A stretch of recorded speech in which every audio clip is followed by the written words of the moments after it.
9 cover कर लिया था या हमने चैप्टर 9 कवर कंप्लीट नहीं किया था? If you can remind me any of you. Chapter 9 जो है वो कंप्लीटली कवर हो चुका था। Are we suppose to start chapter number 10?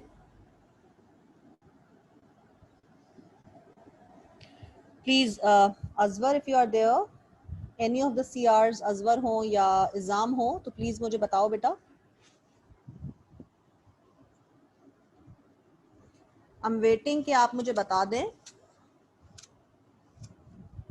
Chapter 10 half done. Slide number बोलिए अजवर, किस स्लाइड से स्टार्ट करना है?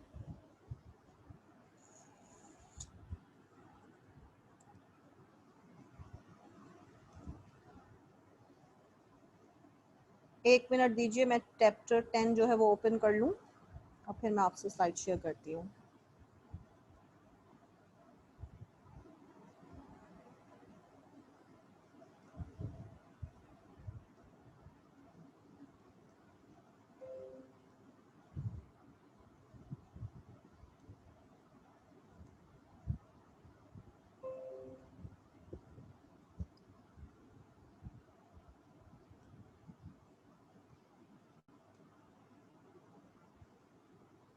स्लाइड नजर आ रही है आप लोगों को? चैप्टर 10 की स्लाइड आपकी स्क्रीन पे अपीयर हो रही है?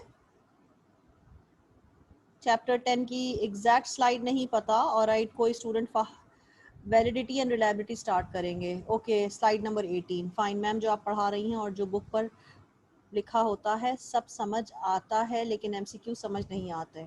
बेटा नईम, अगर एमसीक्यू समझ में नहीं आते हैं, बुक में भी सब समझ में आ रहा होता है, मेरा पढ़ाया हुआ भी समझ में आ रहा है, तो ऐसा पॉसिबल होना नहीं चाहिए कि एमसीक्यू समझ में ना आए। हमने टेस्ट का डे भी रखा है, आपके चैप्टर 1 और 2 के टेस्ट भी किए हैं, आपको मैंने लिंक भी दे दिया है। मुझे समझ में ये नहीं आ रहा कि एमसीक्यूज में तो कोई ऐसी डिफिकल्टी नहीं है। अब अगर एमसीक्यूज आपको समझ में नहीं आ रहे तो उसकी एक रीज़न जो मुझे समझ में आ रही है वो ये है कि आपकी इंग्लिश जो है वो वीक है, और उसका ना मैं कुछ कर सकते हैं ना बुक का ऑथर कुछ कर सकता है। जो करना है वो बेटा आपने करना है, ठीक है? स्लाइड नंबर 18 आपको सबको आपको स्लाइड्स नजर आ रही हैं? स्लाइड शो हो रहा है?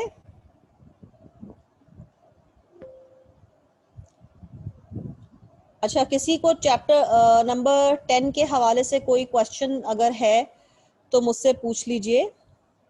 स्लाइड नंबर 18 पे हम जा रहे हैं।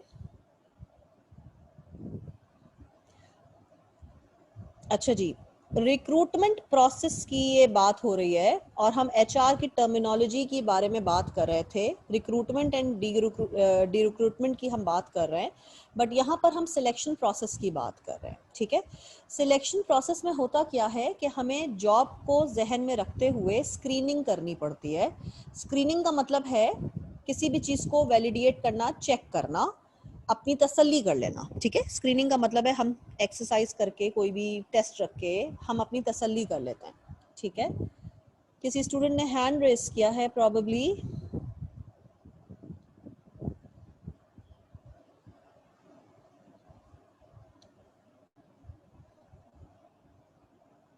ठीक है, fine. So we are starting chapter number 10। Slide show हो रही है आप लोगों को बेटा? स्लाइड शो हो रहा है आप लोगों को? Good, alright. Actually I just came back from Nipah और आते के साथ मैंने जो है वो आपकी काम शुरू कर दिया, बट दैट्स ओके। ओके, ठीक है। सिलेक्शन प्रोसेस के ऊपर हम हैं। सिलेक्शन प्रोसेस के अंदर जॉब एप्लीकेंट जो होते हैं वो अपनी सीवी को जॉब के हिसाब से अपडेट करके जो भी ईमेल एड्रेस या जो भी हम ऐड जो हम एडवर्टाइज करते हैं उसके थ्रू प्रॉपर चैनल वो पूल ऑफ एप्लीकेंट्स के अंदर थ्रो कर देते हैं, ठीक है? सिलेक्शन क्या होता है?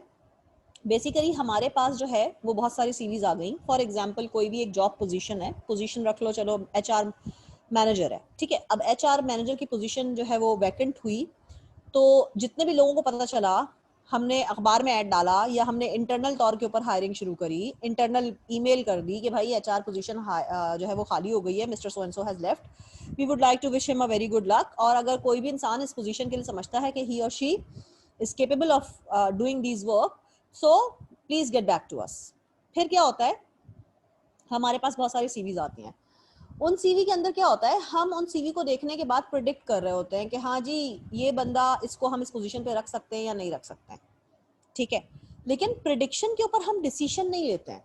कोई भी ऑर्गेनाइजेशन प्रिडिक्शन के ऊपर डिसीजन नहीं लेती है, वो एक थॉरो प्रोसीजर प्रोसेस बनाती है जिसके अंदर हम इवेलुएट कर रहे होते हैं कि हाँ आया इस पोजीशन के ऊपर ये बंदा जॉब परफॉर्म कर भी सकेगा या नहीं कर सकेगा, ठीक है। फिर हमने उस दिन के बारे में बात की थी, लेकिन कुछ बच्चों को इसको समझने में प्रॉब्लम हो रही थी, तो आप इस स्लाइड को छोड़ दें, आपके पास पेपर के अंदर डायग्राम तो वैसे भी नहीं आते हैं। आप ये लास्ट के अंदर सिलेक्शन एरर को देखें, reject error for potentially successful applicant. यानी हम क्या करते हैं, हमारे पास कभी कभी प्रॉब्लम आ जाती है कि जिसको हम समझ रहे थे, हम सोच रहे थे, हम प्रिडिक्ट कर रहे थे कि ये जॉब एप्लीकेंट जो है ये इस पोजीशन पे फिल इन करेगा, हम गलती से उसको रिजेक्ट कर बैठते हैं। गलती से या जानबूझ के वो बंदा जो है वो अनसक्सेसफुल हो जाता है ड्यू टू एनी रीजन, तो वो रिजेक्शन में आ गया। एक्सेप्टेंस का मतलब क्या होता है, जहां पर हम एक्सेप्ट करते हैं, लोगों को रख लेते हैं, लेकिन रखने के बाद हम उस चीज पे पछताते हैं कि अल्टीमेटली हमने इसको रख तो लिया, भले प्रिडिक्शन के हिसाब से काम हुआ या प्रिडिक्शन के बरक्स जाके काम हुआ, हमने इस बंदे को जॉब पे रख लिया, मगर इसकी जो परफॉर्मेंस है ना वो एज पर द रिक्वायरमेंट नहीं है।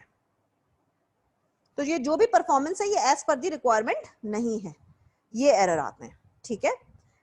और इस स्लाइड के अंदर यही चीज बताई हुई है कि लेटर जॉब परफॉर्मेंस, यानी जॉब पे आने के बाद आपकी परफॉर्मेंस किस तरीके की है। आप अनसक्सेसफुल हैं तो एक्सेप्टेंस एरर आ गया, आपको गलती से रख लिया गया है। अगर आप सक्सेसफुल हैं तो डिसीजन जो था वो हमारा सही था। रिजेक्शन के अंदर अगर आप सक्सेसफुल, यानी हमने सही बंदे को रिजेक्ट किया तो ये रिजेक्शन हो गया है, लेकिन अगर हमने अच्छे बंदे को रिजेक्ट करिए तो ये गलत हो जाएगा, ये रिजेक्ट एरर हो जाएगा। और अगर हमने अनसक्सेसफुल बंदे को रिजेक्ट किया है तो ये करेक्ट डिसीजन था। यानी अगर हमने किसी एक ऐसे बंदे को रिजेक्ट कर दिया जो कि परफॉर्म ही नहीं कर पा रहा है तो ये करेक्ट डिसीजन है, और किसी अच्छे काबिल बंदे को हमने रिजेक्ट कर दिया तो ये रिजेक्शन एरर है, ठीक है। इसके बाद हम बात करते हैं वैलिडिटी एंड रिलायबिलिटी की। वैलिडिटी का मतलब क्या होता है, वैलिडिएट हमेशा हम क्रॉस चेक करते हैं अपनी प्रिडिक्शन को। फॉर एग्जाम्पल हम किसी की सीवी रिसीव करते हैं, उसको देखने के बाद हम ये एक चीज प्रिडिक्ट कर रहे होते हैं कि हाँ ये बंदा जो है वो इस पोजीशन के ऊपर रखने के काबिल है या नहीं है, उसको हम इंटरव्यू पे बुलाएं या ना बुलाएं। तो इंटरव्यू पे बुला के बेसिकली हम क्या करते हैं, उसको चेक करते हैं, वैलिडिएट करते हैं, ठीक है। A proven relationship between the selection device used and some relevant criterion for successful performance in the organization। मैं जिस इंसान को भी इंटरव्यू के लिए बुलाऊंगी तो उसको मैं कुछ चीजों, रेलेवेंट क्राइटेरिया के ऊपर उसकी परफॉर्मेंस को जज करने की कोशिश करूंगी कि आया कि ये इंडिविजुअल इस पोजीशन के ऊपर काम कर सकेगा या नहीं कर सकेगा। रिलायबिलिटी का मतलब है जो मेरी प्रिडिक्शन थी वो किस हद तक, कितनी दूर तक, कितनी कंसिस्टेंस के साथ सही साबित हो रही है, ठीक है। Individual test score obtained with the selection device, या हम मल्टीपल टेस्टिंग इंस्टेंसेस करें, या हम इंटरव्यू के अंदर ही डिसाइड कर लें, इंटरव्यू के पैनल इंटरव्यू को बैठा दे, उसके अंदर हम रिगोरस एंड फील्ड से रिलेटेड क्वेश्चन कर लें। तो अब ये रिलायबिलिटी मतलब जो हमने चेक करने के बाद टेस्ट स्कोर, रिलायबल का मतलब है जो हमारे पास इंफॉर्मेशन थी वो सही थी, जो सीवी पे लिखा हुआ है वो सही लिखा हुआ है, क्योंकि जो बंदे ने लिखा है कि अगर उसके जो है वो फॉर एग्जांपल 3.6 जीपीए, तो 3.6 GPA is considered to be a good GPA for the masters level. तो ये सही बात लिखी हुई है, क्योंकि जो उसका टेस्ट का स्कोर है वो भी 80% है, ठीक है। तो दोनों चीजें एक दूसरे को वैलिडेट कर रही हैं, दैट मींस जो इन्फॉर्मेशन प्रोवाइडेड है वो रिलायबल है, उसके ऊपर भरोसा किया जा सकता है। अब सिलेक्शन टूल के अंदर क्या क्या चीजें हैं। सिलेक्शन टूल के अंदर हम कहते हैं सबसे पहले तो एक होता है application form. Application form standard होता है ताकि तमाम तर लोग उस एप्लीकेशन फॉर्म को, उसके ऊपर सारी इंफॉर्मेशन पुटअप कर दें। फिर एक होता है रिटन टेस्ट, ठीक है। रिटन टेस्ट के अंदर जेनेरिक आपका एनटीएस टेस्ट टाइप का टेस्ट होता है, फील्ड रिलेटेड, मतलब आपकी मेजर्स रिलेटेड। फिर होता है परफॉर्मेंस सिमुलेशन टेस्ट। तुम लोगों ने देखा होगा ड्राइविंग टेस्ट लेने के बाद ही आपको ड्राइविंग लाइसेंस मिलता है, क्योंकि ये इस किस्म का सिमुलेशन काम होता है कि हम बगैर ड्राइविंग टेस्ट लिए हुए आपको ड्राइविंग लाइसेंस नहीं दे सकते हैं। इसी तरीके से जब हम ऑर्गेनाइजेशन के अंदर वेरियस डिफरेंट फील्ड्स के अंदर आपको जब सिमुलेशन कोई चीज ऑपरेट करने की बात होती है तो हम आपका सिमुलेशन टेस्ट भी करते हैं, ठीक है, कि आया कि आप उस मशीनरी को यूज, उस इक्विपमेंट को यूज करने के काबिल भी हैं या नहीं है। उसके बाद इंटरव्यूज होते हैं, एस लगा हुआ है, that means it is suppose to be multiple interviews. फिर आपका बैकग्राउंड इन्वेस्टिगेशन भी किया जाता है, पुरानी कंपनी से मालूमात किया जाता है, आपके मोहल्ले से पता किया जाता है, आपके दोस्त अहबाब के सर्कल से अगर कोई रेफरेंस निकल आता है तो उनसे हम क्रॉस चेक करते हैं, ठीक है। और फिर आखिर में आपका मेडिकल टेस्ट, फिजिकल एग्जामिनेशन होता है, which is necessary, which is a must before hiring any individual on the job. Application form, application form के अंदर देखें, एप्लीकेशन फॉर्म के अंदर क्या क्या होता है, स्ट्रेंथ एंड वीकनेसेस होते हैं, यूनिवर्सली यूज होता है ये बायोग्राफिकल डाटा होता है जिसके अंदर फैक्ट्स लिखते हैं आप और हम उस चीज को वेरीफाई करते हैं, ठीक है, जिसके अंदर आपके घर का एड्रेस, आपके नंबर ऑफ सिबलिंग्स, आपकी फैमिली की इंडिविजुअल्स, उनकी डिटेल्स, आपका एनआईसी नंबर, आपने कब से लेके कब तक कहाँ जॉब की है, किस पोजीशन पे की है, इन सारी चीजों को हम वेरीफाई भी करेंगे, ठीक है। और इससे हमें देख के अंदाजा हो जाता है कि जो आपकी जॉब की परफॉर्मेंस थी, इवन ये पता चल जाता है कि आपने कितना दिन कितनी जगह किस जगह काम किया है, तो हम आपकी परफॉर्मेंस को भी प्रिडिक्ट कर सकते हैं। Weighted item applications are difficult and expensive to create and maintain. Weighted item applications, अब होता क्या है कि अगर इस एप्लीकेशन फॉर्म को हमने बहुत ज्यादा कॉम्प्लेक्स बना दिया, बहुत ज्यादा ओवरलोडेड ऑफ इंफॉर्मेशन कर दिया, उसका वजन बढ़ा दिया, तो होता क्या है कि दैट इज एक्चुअली डिफिकल्ट, क्योंकि आपका एप्लीकेशन जो है वो कहीं आप सेव कर रहे हैं, ईमेल भी कर रहे हैं, तो that is even going to take time consuming होता है, टाइम कंज्यूमिंग की वजह से वो एक्सपेंसिव हो जाता है and difficult to create and maintain, हम बार बार उसको अपडेट नहीं कर सकते हैं, तो ये थोड़ा सा डिफिकल्ट हो जाता है, ठीक है। तो आपको एप्लीकेशन फॉर्म सिंपल रखना चाहिए। रिटन टेस्ट, रिटन टेस्ट के अंदर बहुत सारे टाइप्स आ गए हैं। उन टाइप्स के अंदर क्या चीजें आ गई हैं, आपका आईक्यू का टेस्ट होता है, ठीक है, आपका एप्टीट्यूड टेस्ट होता है, इसके अंदर आपकी नॉलेज को चेक किया जाता है, आपका एटीट्यूड टेस्ट होता है, attitude test during the interview भी हो सकता है, आपको वेट करवा दिया, वेटिंग एरिया के अंदर आपको 2 घंटा वेट करवा दिया, आधा घंटा वेट करवा दिया, तो आपका पेशेंस लेवल चेक हो जाता है कि what is going to be your behaviour और एटीट्यूड टुवर्ड्स द वेट। या आप गए और वो अगला बंदा जो है वो फोन पे इंटरव्यू में बात कर रहा है, फोन पे बात कर रहा है इंटरव्यू के दौरान, और आपको वो क्वेश्चन करता है, फिर दोबारा वो कहता है 1 मिनट, आप जैसे ही आंसर देना शुरू करते हो, तो हम आपका टॉलरेंस लेवल इन 2-3 चीजों से टेस्ट कर सकते हैं कि how would you behave. Ability के अंदर हम आपको ड्यूरिंग द इंटरव्यू ये भी कह सकते हैं कि ये कोड जरा लिख के दिखा दें, इसको प्रूव करें। और हम आपके इंटरेस्ट का एरिया भी देखते हैं, ये इंटरेस्ट का एरिया आपकी स्पेशलाइजेशन से भी लिंक्ड होता है कि आपका इंटरेस्ट कहाँ है, आप कहाँ ग्रो कर सकते हैं, ठीक है।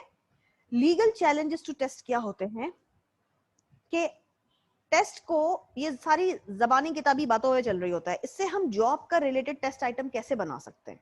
बेसिकली इंटरव्यू के अंदर तो ये हो सकता है कि थोड़ा बहुत जॉब से रिलेटेड रिक्वायरमेंट से हम क्वेश्चन कर सकते हैं, बट टेस्ट के अंदर ऐसा करना थोड़ा मुश्किल हो जाता है, ठीक है। और इसके अंदर हम डिस्क्रिमिनेशन भी कर देते हैं, ये देखा गया है बहुत सारी थ्योरीज के अंदर कि जो नाम लिखा हुआ है उसको, नाम को देखकर हम टेस्ट को स्कोर कर रहे होते हैं, ठीक है। So there it is something, you know, it is bad that you should not be discriminating on the basis of gender. Performance simulation test, इसके अंदर क्या होता है, फॉर एग्जांपल हम एप्लीकेंट्स को परफॉर्म करने के लिए बोलते हैं, उनका जॉब बिहेवियर देखते हैं, उन्हें स्किल्स रिक्वायर्ड होती हैं, उन्होंने कोई डेमोन्स्ट्रेशन करनी होती है, ये मार्कर मुझे बेच के दिखाओ, अक्सर ये सवाल होता है, वो क्या है, परफॉर्मेंस सिमुलेशन टेस्ट की एग्जांपल है, ठीक है। Requiring applicants to actually perform a task और set tasks that are central to successful job performance, यानी जॉब के ऊपर आपको कोई चीज बेचनी है, तो अगर आप मुझे 5 मिनट के अंदर कन्विंस कर लेंगे that I by this marker, can be a performance simulation test. Assessment centres के अंदर facilities in which job candidates undergo a series of performance simulation tests to evaluate their managerial potential। अब एक जगह तो मैंने आपको मार्कर बेचने के लिए लगा दिया, दूसरी जगह मैं आपको कॉफी स्पिल कर दूं आपके ऊपर, सो जस्ट टू चेक कि आप किस तरह से बिहेव करते हैं, आपके अंदर कितना पेशेंस है। So you know these are the test. मैं आपको वेट करवा दूं, आपको क्वेश्चन थ्रो करूं और फिर then I don't pay attention to you, give you an arrogant behaviour, maybe I was loud, मेरा जो टोन ऑफ क्वेश्चनिंग था दैट वॉज लाउड, तो ये जानबूझ के हम कर रहे होते हैं, डिफरेंट क्राइटेरियाज होते हैं जिनके ऊपर आपको अपने आप को प्रूव करना होता है कि that you are the best fit, ठीक है। अदर सिलेक्शन के अंदर इंटरव्यूज आ गए, there are different types of interviews, ये मैनेजर्स ज्यादा यूज करते हैं, और इंटरव्यू के दौरान थोड़ा केयरफुल होना चाहिए कि जिन ट्रेड्स को हमें कंसिडर में करना है उन्हीं ट्रेड्स को हम कंसिडर करें। फॉर एग्जांपल मैंने ये देखा इंटरव्यू के अंदर, people who tend to have a charismatic personality, that is good personality, are having higher chances of getting on board rather than a person with an average looks and average charismatic personality नहीं होती इतनी ज्यादा, average look होता है, तो क्या होता है उसकी टेंडेंसी ऑफ बीइंग हायर्ड थोड़ा सा रिड्यूस हो जाती है, बिकॉज जो दिखता है वो बिकता है, ठीक है। बट ये गलत है, आपको मैनेजर्स को ये चाहिए कि वो अपने ट्रेड्स को, क्वालिटीज जो कि रिक्वायर्ड हैं उस जॉब के लिए, उनको जहन में रखते हुए आपको क्वेश्चन करें और इंटरव्यू करें। बैकग्राउंड इन्वेस्टिगेशन, आपकी एप्लीकेशन के अंदर आपका नादरा वेरिसिस से एनआईसी नंबर डाल के वो भी निकल आता है, ठीक है ना। फिर हम रेफरेंस चेक कर रहे होते हैं, आपसे हमने 2 रेफरेंस मांगे होते हैं सीवी के ऊपर, आपके फॉर्म के अंदर भी 2 रेफरेंस की खाने होते हैं, उनके कॉल करते हैं, उनको बोलते हैं you do you know this person, he has you given your name in the reference and he speaks really high about you, तो क्या होता है थोड़ी तारीफ वारीफ करके we seek information from them। Physical examination के अंदर मेडिकल आ जाता है, इंश्योरेंस भी होता है, कुछ कंपनीज हैं जिन्होंने इंश्योरेंस में भी आपका किया हुआ होता है, दैट इज ईएफयू से या कहीं और से आपका इंश्योरेंस भी करवाई हुई है, बट कभी कभी ओपीडी तक भी ऑर्गेनाइजेशंस खुद पे कर रही होती हैं, ठीक है। सिलेक्शन के अप्रोचेस के अंदर कुछ और चीजें हैं जिसके अंदर हम बात करते हैं realistic job preview, RJP. RJP के अंदर क्या होता है, हम ये एक प्रोसेस है जो कि किसी भी एप्लीकेशन के लिए दोनों aspects, negative and positive aspects को नजर में रखता है, ठीक है। हमें ये देखना चाहिए कि जो एप्लीकेशन जो है, जो यानी जो भी एम्प्लॉई है, for example encourages mismatched applicants to withdraw, यानी मिसमैच, बेस्ट फिट हमें चाहिए। हमें अगर कोई किसी बंदे को हमने हायर कर लिया किसी गलत पोजीशन के लिए, जबकि वो वही बंदा किसी और पोजीशन पे ज्यादा बेटर फिट करता है, तो हमें उस करंट पोजीशन से उसको विड्रॉ करा के दूसरी जिसके ऊपर वो ज्यादा सूटेबल है उसके ऊपर उसको पोजीशन कर देना चाहिए, ठीक है। अलाइन सक्सेसफुल एप्लीकेंट्स, हमें सिर्फ और सिर्फ सक्सेसफुल एप्लीकेंट्स को हायर करना चाहिए, और हमें उन्हें एक्सपेक्टेशंस बतानी चाहिए, उन्हें हमें कंडीशंस बतानी चाहिए, ताकि हमारा जो टर्नओवर है, टर्नओवर का मतलब क्या होता है कि लोग ऑर्गेनाइजेशन छोड़ के जा रहे हैं, ताकि हम उस चीज को कंट्रोल कर सकें, because that is a cost to the organisation. Hiring process is time consuming, रातों रात आप लोगों को जॉब पे रख नहीं लेते हैं, so this is actually costly for the organisation, ठीक है। सो हमें इस चीज के ऊपर भी जहन में रखना चाहिए, ठीक है। अब हम बात कर रहे हैं employ needed skills and knowledge. Orientation के अंदर हम उसको डिफरेंट यूनिट्स बताते हैं, कौन सा बंदा, उसको किसे अप्रोच करना है अगर उसे कोई भी चीज चाहिए है, ठीक है। एडमिन स्टाफ में कौन है किसको उसको अप्रोच करना है, बिकॉज वो बंदा हम नया हायर कर रहे हैं, that is not knowing the person, that is not knowing the departments, कौन सा डिपार्टमेंट कहाँ पर लोकेटेड है, हम उसे पूरा ओरिएंटेशन के अंदर समझाते हैं, उसे हम रूल्स बताते हैं ऑर्गेनाइजेशन के, स्मोकिंग एरिया कहाँ कहाँ है, ठीक है। बहुत सारी चीज़ें जो हैं वो हम उसके अंदर जो है उसको केटर करते हैं, so which is actually very important, ठीक है, which is actually very important, so that is how it all works. यहाँ तक अगर किसी स्टूडेंट को कोई भी सवाल है तो प्लीज़ मुझसे कर लीजिए, ओरिएंटेशन तक अगर किसी भी स्टूडेंट को कोई भी सवाल है प्लीज़ कर लीजिए।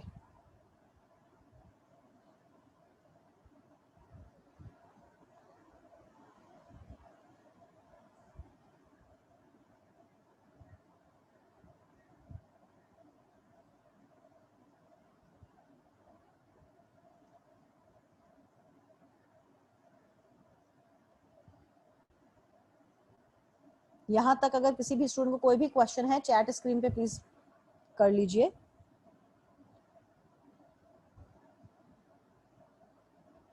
किसी को कोई भी सवाल नहीं है बच्चों?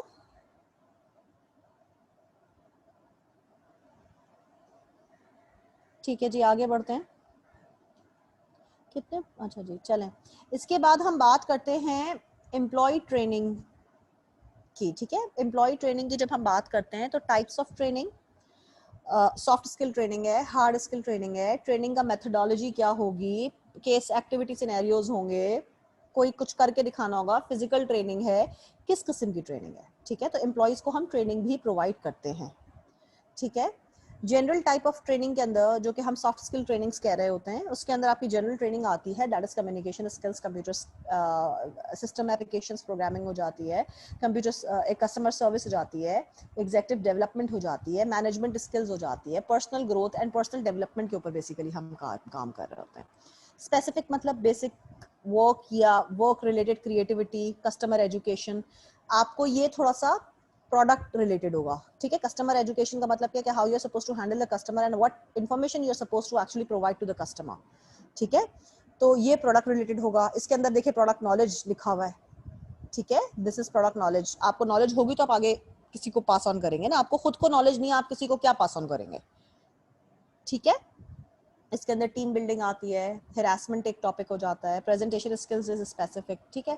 सो ये थोड़ा जेनरिक नहीं होता, ये स्पेसिफिक होकर के होता है। जनरल मतलब किसी भी चीज के किसी भी ऑर्गेनाइजेशन के अंदर वो जनरल टॉपिक चल जाएगा, बट स्पेसिफिक जो नीड है उसको जहन में रखते हुए हम स्पेसिफिकली डिजाइन करवाते हैं। ट्रेनिंग मेथड, अच्छा ट्रेनिंग मेथड के अंदर ऑन जॉब ट्रेनिंग हो रही होती है, यानी आप जॉब के ऊपर होते हैं, 1 दिन का ट्रेनिंग सेशन, 2 दिन का ट्रेनिंग सेशन, 1 हफ्ते की ट्रेनिंग जॉब के ऊपर रहते हुए। जॉब रोटेशन के अंदर क्या होता है, जॉब रोटेशन का मतलब क्या होता है कि अब आपको एक ही जॉब के ऊपर, फॉर एग्जांपल एमटीओ को हम हायर करते हैं, एमटीओ को हम हायर करते हैं तो उनको training session, management training officer hire कर रहे होते हैं, तो उसको हम रोटेशन के ऊपर रखते हैं। हर डिपार्टमेंट के अंदर उसको 4-4 हफ्ते की रोटेशन होती है, 6-6 हफ्ते की, 4-4 हफ्ते की रोटेशन होती है, ताकि वो वर्किंग देखे, फिर हम उसकी परफॉर्मेंस, उसका इंटरेस्ट पूछते हैं और उसकी परफॉर्मेंस से मैच करते हैं कि इसका इंटरेस्ट ये तो बोल रहा है मैंने मार्केटिंग डिपार्टमेंट में काम करना है, मार्केटिंग डिपार्टमेंट में इसकी परफॉर्मेंस कैसी थी, तो उसके इंटरेस्ट को हम उसके परफॉर्मेंस से इवेलुएट करते हैं, फिर उसकी पोजीशनिंग करते हैं। Mentoring and coaching, mentoring long term जिसके अंदर बिग बिग चेंजेस आते हैं, कोचिंग इज शॉर्ट टर्म जिसके अंदर हम स्मॉल चेंजेस लेके आ सकते हैं। कोचिंग के थ्रू स्मॉल चेंजेस आते हैं, ये शॉर्ट टर्म पे होता है। मेंटोरिंग लॉन्ग टर्म पे होता है, ट्रांसफॉर्मेशन होती है पूरी, और इसमें टाइम टेकिंग होता है, ये बिग चेंजेस होते हैं, ठीक है। एक्सपीरियंशियल एक्सरसाइजेस, एक्सपीरियंस लोगों को, एक्सपर्ट लोगों को उनकी एक्सपर्टीज को यूटिलाइज करने के लिए हम हायर करते हैं कि आइए आके आप ट्रेनिंग प्रोवाइड करें, हमारे एम्प्लॉयज को सिखाएं। वर्क बुक्स, मैनुअल आपको ड्यूरिंग द ट्रेनिंग प्रोवाइड की जाती है, ताकि आप जो आपने सुना है आपके पास उसके पास कुछ रिटन रिकॉर्ड या बुलेट्स या हाईलाइट्स मौजूद हो। और ये एक तरीके से क्लासरूम लेक्चर भी क्या है, ट्रेनिंग की मेथोडोलॉजी है, ये भी क्लासरूम लेक्चर के टाइप भी आप ट्रेनिंग दे सकते हैं। टेक्नोलॉजी बेस्ड ट्रेनिंग मेथड्स के अंदर CD ROM, DVD, video tapes, audio tapes, आपका ये ऑनलाइन रिकॉर्डिंग लेक्चर है, ये एक्चुअली टेक्नोलॉजी बेस्ड है। टेक्नोलॉजी बेस्ड क्यों है, यहाँ पर हम टेली कॉन्फ्रेंसिंग कर रहे हैं, हम इंटरनेट की यूज कर रहे हैं, हम इलेक्ट्रॉनिक गैजेट यूज कर रहे हैं, e learning is actually electronic learning, ठीक है। यहाँ तक अगर किसी स्टूडेंट को कोई भी क्वेश्चन है, please ask me anything if you have in mind, अभी पूछ लो, anything if you have in mind पूछ लीजिए बेटा। If you have any question till here तो मुझसे पूछ लीजिए।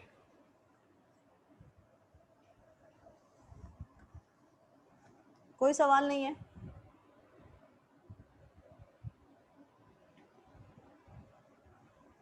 किसी भी स्टूडेंट को कोई सवाल नहीं है? ओके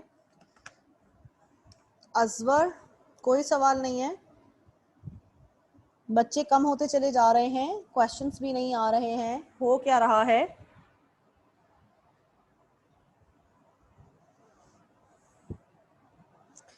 उजैर, फवाद, कोई सवाल नहीं है? ओके चले जी आगे बढ़ते हैं।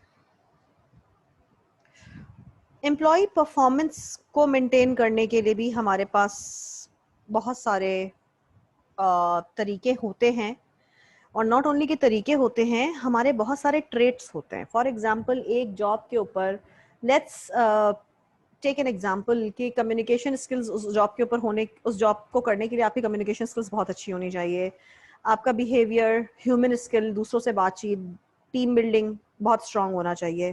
So you have an example here, ठीक है, ठीक है। यहाँ पर आपके जॉब परफॉर्मेंस अप्रेजल के कुछ एडवांटेजेस और कुछ डिसएडवांटेजेस हैं, ठीक है।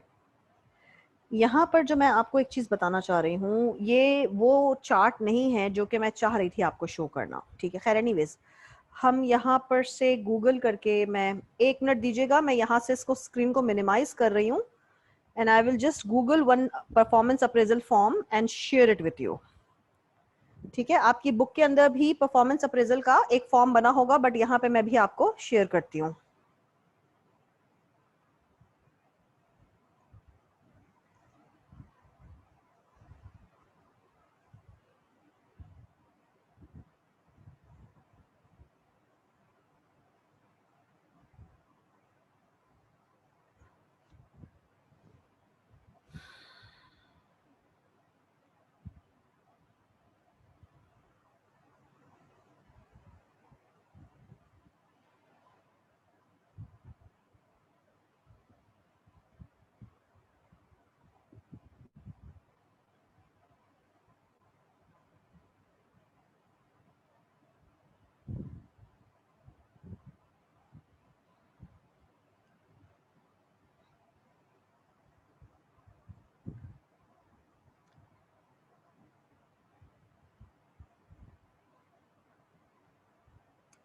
बच्चों ये फॉर्म नजर आ रहा है आप लोगों को?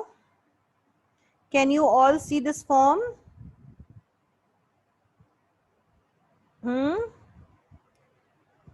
फॉर्म नजर आ रहा है बेटा?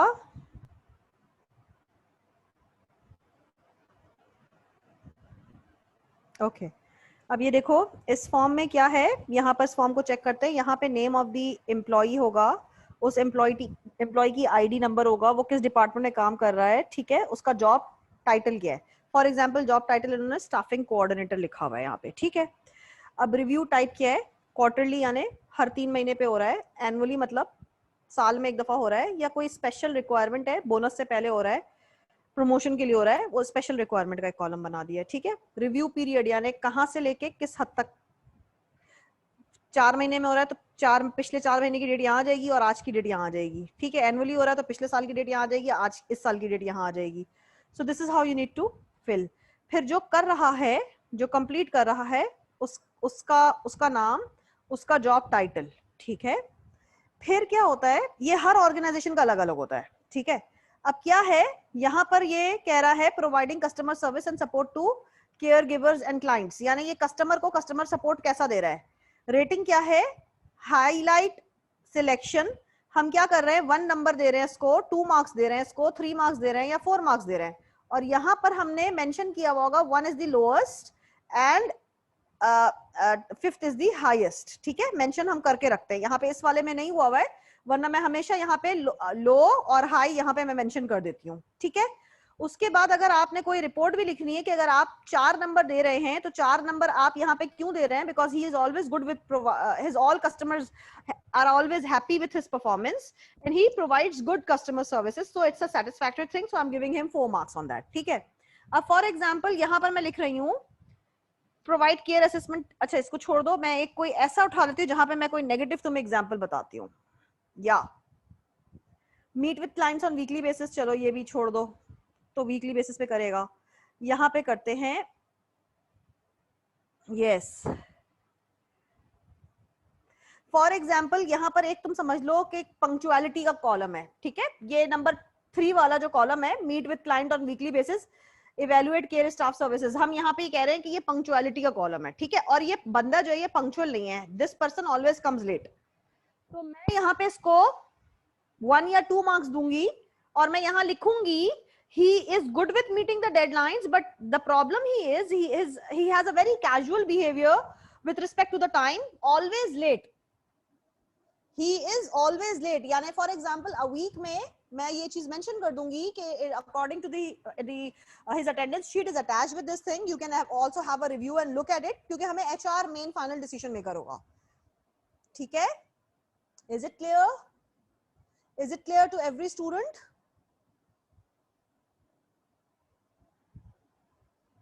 सबको क्लियर हो गया बेटा? परफॉर्मेंस अप्रेजल का फॉर्म सबको क्लियर हो गया है? आगे बढ़ते हैं, ठीक है. मैं इसको स्किप कर रही हूं, मैं दोबारा पिछली वाली स्क्रीन पे जा रही हूं मैं आपके, ठीक है. So this I close here, this I will be doing it later. और मैं आ गई हूं इस वाली स्क्रीन पे और मैं आपके साथ शेयर कर देती हूँ दोबारा से पुरानी वाली screen share. That is chapter number 10. सबको ये चैप्टर 10 की स्क्रीन नजर आ रही है बच्चों? कंफर्म करते जाओ।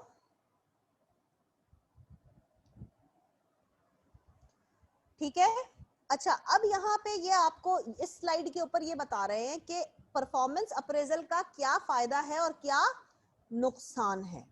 ठीक है, हमें परफॉर्मेंस अप्रेजल करने का फायदा भी होता है और नुकसान भी होता है।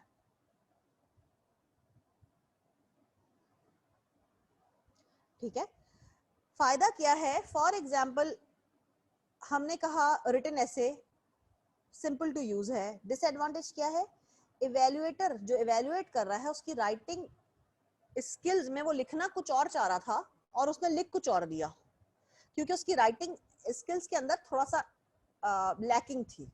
ठीक है, क्रिटिकल इंसिडेंट्स को हम क्या कर रहे हैं, हमें एग्जाम्पल हमें बिहेवियर बेस पे लिखना चाहिए, लेकिन जाहिर सी बात है हम इंसिडेंट्स को लिखेंगे तो that is going to be time consuming.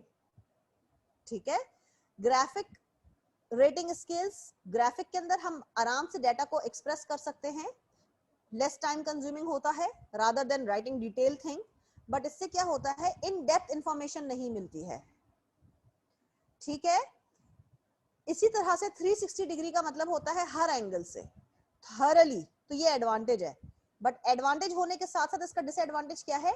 It is very very time consuming, क्योंकि हर एंगल से आप उस बंदे को इवेलुएट कर रहे हैं। ठीक है, उसके बाद हम बात करते हैं कंपनसेशन एंड बेनिफिट की। देखें, बेसिकली आपकी अगर अच्छी परफॉर्मेंस होगी तो आपको इंसेंटिव उसी हिसाब से मिलना चाहिए। आपकी परफॉर्मेंस रिलेटेड इंसेंटिव्स आपको देने चाहिए। आपकी परफॉर्मेंस पे बेस करते हुए हमें आपको इंसेंटिव, पेमेंट, बोनस, इंक्रीमेंट, ये सारी चीजें हमें आपको आपकी बेस्ड ऑन योर परफॉर्मेंस देनी चाहिए। So this will actually motivate you, it will attract you in order to perform well, in order to perform good. ठीक है, इससे क्या होता है, impact strategic performance of the firm in the long run, performance of the organization, performance of the firm जो है वो improve हो जाती है। ठीक है, types of compensation क्या है? आपकी सैलरी बढ़ा दी, आपको हमने सैलरी के अंदर कुछ एड ऑन कर दिया, कैश प्राइज हो गया, इंसेंटिव पेमेंट हो गई। ठीक है, आपके इंक्रीमेंट लगा दिया, स्किल बेस पे हो गया, अगर आपको कोई स्किल थी हमने आपको कहीं पे रिसोर्स किया तो उसकी एक्स्ट्रा पेमेंट हमने आपको कर दी, और बहुत सारे तरीके हैं जिसमें हम आपको पेमेंट के अंदर एड ऑन कर सकते हैं। ठीक है, level of compensation and benefit actually that influences these factors, these all factors influence the compensation and benefit. How? एक एम्प्लॉय है, उसका टेन्योर और परफॉर्मेंस दोनों लंबा है। How long has employee been with the company, how he has और she has performed. उस long duration के अंदर, उस ड्यूरेशन के अंदर, वट एवर ड्यूरेशन ही और शी हैज, उस ड्यूरेशन के अंदर उसकी परफॉर्मेंस कैसी रही। काइंड ऑफ जॉब परफॉर्म्ड, किस किस्म के स्किल्स हमें रिक्वायर्ड थे, किस किस्म के और किस लेवल के स्किल रिक्वायर्ड थे। अगर हाई लेवल स्किल थे तो जाहिर बात है पैसे भी ज्यादा होंगे, एक्सपेंसिव होगी। Kind of business, industry of job क्या है, इंडस्ट्री ऑफ जॉब क्या है, एग्रीकल्चर है, मैन्युफैक्चरिंग है, सर्विस इंडस्ट्री है, what is the kind of business. Unionization का मतलब क्या, हम पहले पढ़ चुके हैं कि यूनियन इज अ पर्सन जो कि मैन्युफैक्चरिंग इंडस्ट्री के अंदर that actually what does it do, ये हमारे एम्प्लॉय के राइट्स, बेसिक राइट्स को प्रोटेक्ट करती है। ठीक है, लेबर एंड कैपिटल, जब यूनियन का नाम आता है तो लेबर का नाम आना मस्ट है। ठीक है, फिर हम बात करते हैं मैनेजमेंट फिलॉसफी, कि मैनेजमेंट की क्या फिलॉसफी है, how you are suppose to pay. Management कैसा पसंद करती है कि वो कैसे कंपनसेट करेगी अपने एम्प्लॉयज को। ठीक है, जोग्राफिक लोकेशन, लोकेशन कहाँ है, कहीं कहीं पे हम गांव देहात में लोगों को भेजे तो हमें टीए अलाउंस भी देना पड़ता है, आने जाने का बंदोबस्त करना पड़ता है। ठीक है, कंपनी प्रॉफिट के अंदर से भी कुछ चीजें शेयर करती है। हमने कभी कभी सुना है मार्क्स एंड स्पेंसर हो गया, गूगल हो गया, या ये बड़े बड़े जाइंट्स जो हैं ये अपना प्रॉफिट मार्जिन शेयर करते हैं at the end of the year with their employees, just to keep them motivated. ठीक है, यहां तक किसी स्टूडेंट को कोई भी सवाल है तो बेटा पूछ लो।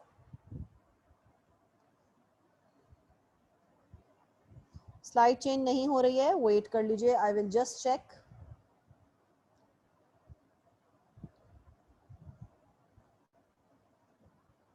अब हो गई स्लाइड चेंज, हो गई बेटा अब? यस ठीक है, गुड, चलो गुड है, ठीक है। अब इसको प्लीज एक दफा गो थ्रू करो, स्किम करो, 2 मिनट इन सबको पढ़ो सारी चीजों को। कोई क्वेश्चन आता तो चैट स्क्रीन पे लिखो, फिर मैं जवाब देती हूँ।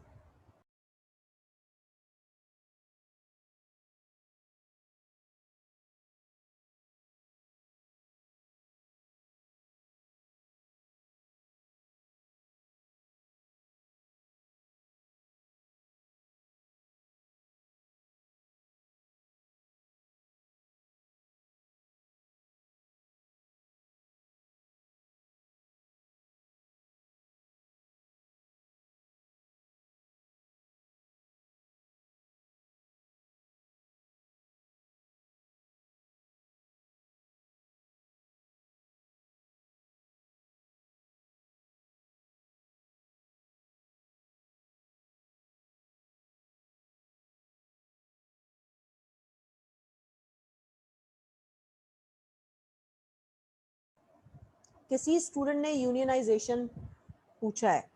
यूनियनाइजेशन का मतलब होता है कि एम्प्लॉय के राइट्स को प्रोटेक्ट करने के लिए, लेबर के राइट को प्रोटेक्ट करने के लिए there is a union form to make sure कि लेबर और एम्प्लॉय के राइट्स को प्रोटेक्ट किया जा रहा है, ठीक है।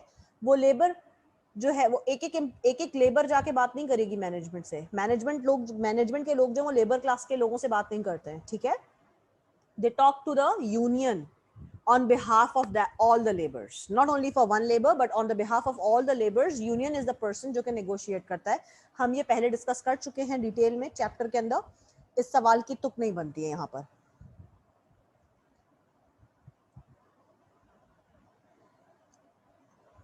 Any question?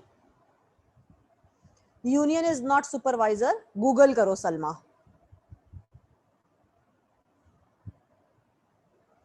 क्योंकि मैं इसको करा चुकी हूँ, किस चैप्टर में आई डोंट रिमेम्बर एग्जैक्टली, लेकिन प्रीवियस चैप्टर्स के अंदर हमने यूनियन के ऊपर बात की है, ठीक है।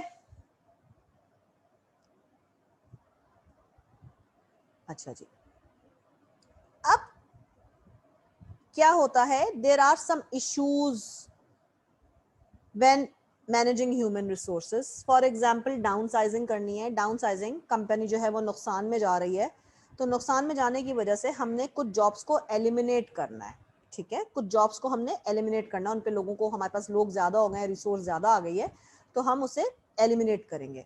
तो हमें लोगों को ओपन होके ऑनेस्ट तरीके से बता देना चाहिए कि भाई, ताकि उनको मौका देना चाहिए, टाइम देना चाहिए कि हम जो है वो डाउन साइजिंग में जा रहे हैं, नुकसान में है, एज यू ऑल नो।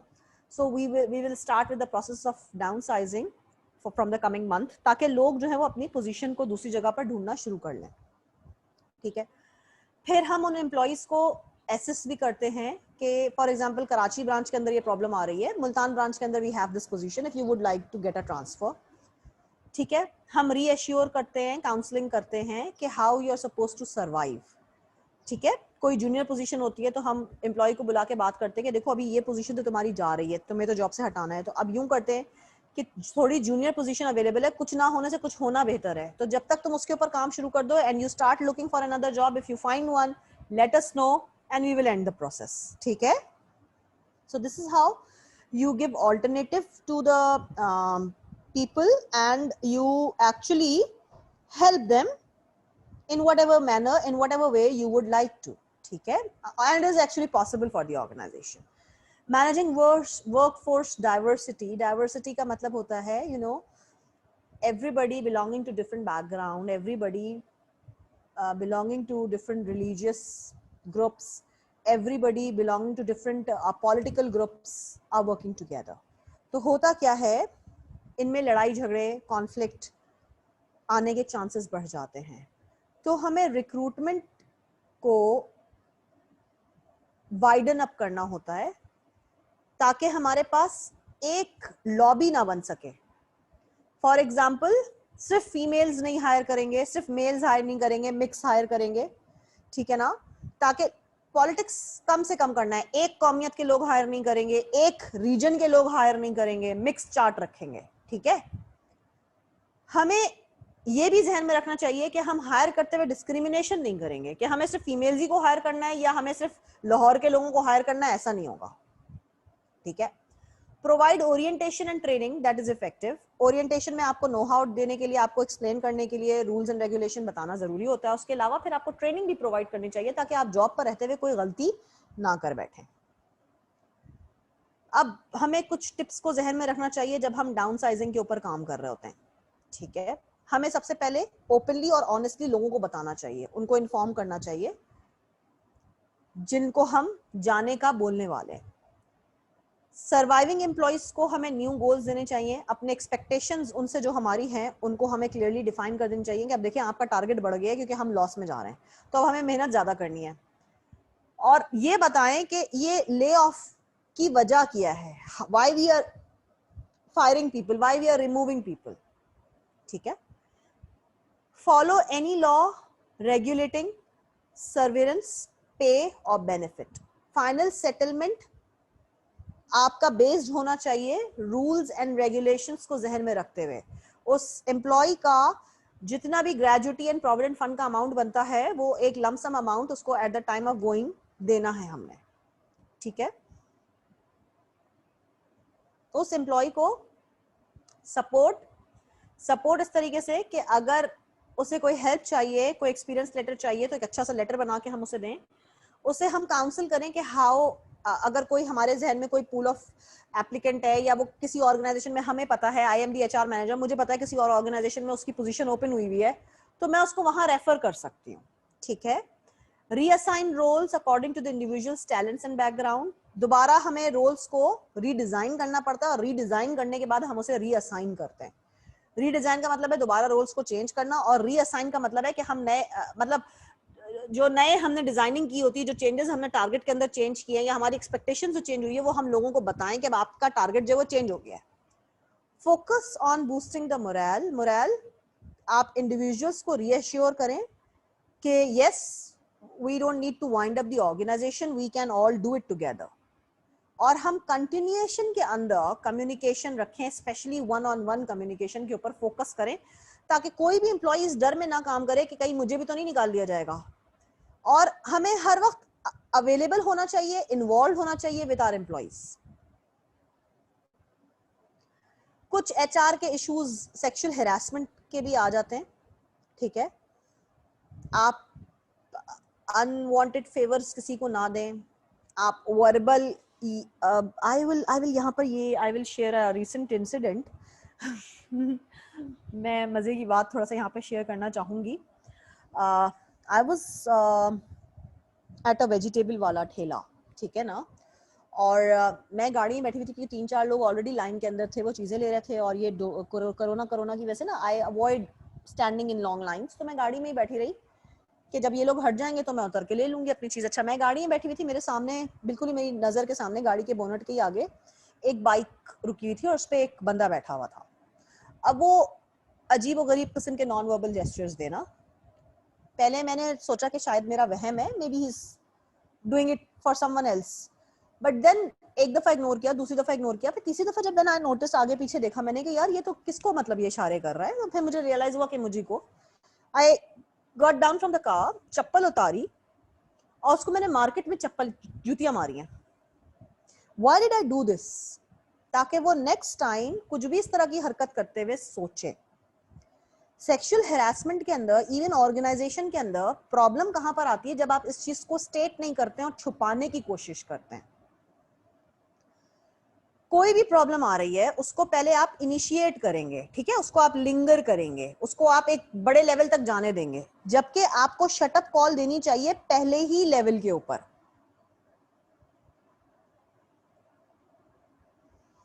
ठीक है। उसको आपको पहले ही लेवल पे शटअप कॉल देनी है। फॉर एग्जाम्पल, एक मेल है एक फीमेल है, किसी भी फीमेल को ऑर्गेनाइजेशन को नहीं चाहिए कि ऑड टाइमिंग्स पे, आफ्टर वर्किंग आवर्स, आफ्टर 6 या 7 o'clock आपके मोबाइल पे कोई भी कॉल आए, कोई भी मैसेज आए, नेवर आंसर। ये फीमेल को खुद अपना रूल सेट कर देना चाहिए। अगर अगले दिन आपका बॉस आपसे पूछे भी कि मैंने आपको 7 बजे कॉल करा था, आपने पिक नहीं बोले, दे sir I am extremely sorry, I have a family and I have a priority, office hours are from 9 to 6. तो उस वक्त I was occupied with my kids, I was occupied in the kitchen, I was cooking, so I cannot afford to take calls after that. उसी वक्त आप shut up call दें. यहाँ पर क्या होता है, फीमेल्स को मैंने देखा है, वो उठाई गिरी के चक्कर में या अपने पोजीशन को अच्छा करने के चक्कर में क्या होता है, वो रात रात भर चैट पे लगी हुई है. ठीक है, फिर वो आपको बाहर डिनर और लंच पे बुलाया जा रहा है, आप वो भी जा रही हैं. तो जब चीज आपके सर जो है ना वो पानी से ऊपर चला जाता है, उसके बाद आप एचआर के पास सारे मैसेजेस, ईमेल और सब कुछ लेके लवी डवी चीज लेके पहुंचती. देखिए इन्होंने मुझसे ये बात कर दी, फिर इन्होंने मुझे ये कमेंट दे दिया कि यू आर लुकिंग गुड और you are looking hot. Hot का वर्ड यूज किया है. मतलब ये चीजें हम एचआर में बैठे हुए रोजाना फेस कर रहे होते हैं. क्यों? क्योंकि लोगों को यही नहीं पता कि उन्हें बिहेव कैसे करना है. और इससे एक मछली पूरे तालाब को गंदा करती है. ये इस किस्म के एक इंसिडेंट की वजह से गॉसिप बन जाती है, ऑर्गेनाइजेशन की रेपुटेशन खराब हो जाती है. और ये एक हेरासमेंट अगर हम एचआर डील नहीं कर सकेगा तो कल करा को कोर्ट कचहरी तक भी बात जाती है. ये आपने भी चीजें सुनी होंगी, ये हमारे सामने भी हो रही हैं. ठीक है, तो पहले ही स्टेप के ऊपर ना आप अगले बंदे को शटअप कॉल दे दो, अगला बंदा खुद ही पिजामे में आ जाएगा. Always keep that in mind and this is for both genders. ऐसा नहीं है फीमेल्स ही हमारे पास माशाल्लाह, महा क्या बोलूं, अल्फाज गलत इस्तेमाल हो जाएंगे, बट महान किस्म की मौजूद हैं. So I am not a gender discrimination person, so it goes for both the genders. ठीक है, you have to be very very clear with things when you are at a working place. क्योंकि क्या बोले, अब work और life को balance रखना चाहिए. हर चीज सिर्फ काम नहीं होती है. एम्प्लॉइज को अपनी पर्सनल लाइफ के ऊपर भी फोकस करना चाहिए और उन्हें ये देखना चाहिए कि जब वो काम से घर चले गए ना तो काम को काम की जगह पे छोड़ के जाएं. काम की टेंशन वो घर पे लेके ना जाएं. ठीक है, स्पाउस, बच्चे आपके पंचिंग बैग्स नहीं है, तो आपको काम की कोई भी टेंशन है उसको काम की जगह पर ही छोड़ करके आओ. Organizations have become more attuned to their employees by offering family friendly benefits. On-site child care की फैसिलिटी हम दे रहे हैं फीमेल्स को, के डे केयर की फैसिलिटी हमने दी हुई है, समर कैंप्स की फैसिलिटीज हमने दी हुई है, फ्लेक्सी टाइमिंग्स की हमने आपको जॉब अपॉर्चुनिटी दी हुई है. ठीक है, जॉब शेयरिंग में कि अगर कोई फीमेल है वो किसी लीव पे चली गई है, तबियत सही नहीं थी, बच्चे की तबियत सही थी, व्हाटएवर द थिंग इज, तो उसका सबऑर्डिनेट उसको हेल्प करेगा, उसका बैकअप देगा. ठीक है, लीव फॉर पर्सनल मैटर्स भी हम कभी कभी अलाउ कर देते हैं, हाफ डे अलाउ कर देते हैं, छुट्टी अलाउ कर देते हैं, sick leave and casual leave allow करते हैं, दैट्स ओके. और इवन इकरा यूनिवर्सिटी के अंदर तो सबसे अच्छी बात, जो मैं वहां पर काम करती थी, तो फ्लेक्सिबल आवर्स, लाइक अगर सैटरडे के दिन मुझे हाफ डे चाहिए क्योंकि मुझे फैमिली के साथ टाइम देना है, तो मैं 1 बजे निकल जाऊंगी, तो मैं संडे के दिन 3 घंटे कर सकती हूँ. ये मेरी मर्जी है, मुझे अपने 48 आवर्स जो हैं वो हफ्ते के अंदर पूरे करने हैं, और वो मैं किसी भी दिन लीव लेके किसी भी दिन उसको पूरा कर सकती हूँ. महीने के अंदर मुझे 3 late coming and 3 early leaves allow थे, और क्या चाहिए, 6 तो यही हो गए. ठीक है, एचआर की कॉस्ट कंट्रोल करना is again at times little challenging. Employee की हेल्थ, उसके आपका पूरा ओपीडी क्लेम करके देते हैं. आपका अगर खुदा खास्ता कोई सर्जरी होती है, कोई बाईपास होता है, कोई भी प्रॉब्लम है, आपको पूरा हम कवरेज देंगे. ठीक है, आपके फाइनेंशियल इंसेंटिव्स को हम देखेंगे, आपके वेलनेस के programme. State Bank of Pakistan, you won't believe this, उन्होंने एक बड़ा अच्छा जिम बना लिया वर्क प्लेस के ऊपर, और हर डिपार्टमेंट का जो बंदा है ना वो अपने एम्प्लॉय को बोलता है, चलो जाओ तुम मोटे हो रहे हो, जाओ जिम में तुम 2 घंटे लगा कर आओ, अच्छा आधे घंटे में आओ, जाओ थ्रेडमिल पे चढ़ कर आओ. सो दिस इज हाउ, जब आप काम की जगह के ऊपर एनवायरनमेंट आपने ब्रेक दे दिया, आधे घंटे में क्या होगा, वो जिम जाएगा, वो कुछ भी करेगा, वापस आएगा तो वो फ्रेशन अप हो चुका, उसका रीसेट बटन ऑन हो जाएगा, तो उसकी परफॉर्मेंस जो है ना वो ज्यादा बेटर हो जाएगी. कैंटीन बहुत 5 स्टार होटल की तरह, आप जाएं, आप जाके कुछ भी खाएं, उसके अंदर आपको 50% सब्सिडी जो है वो ऑर्गेनाइजेशन की तरफ से मिली हुई है. These are what cost.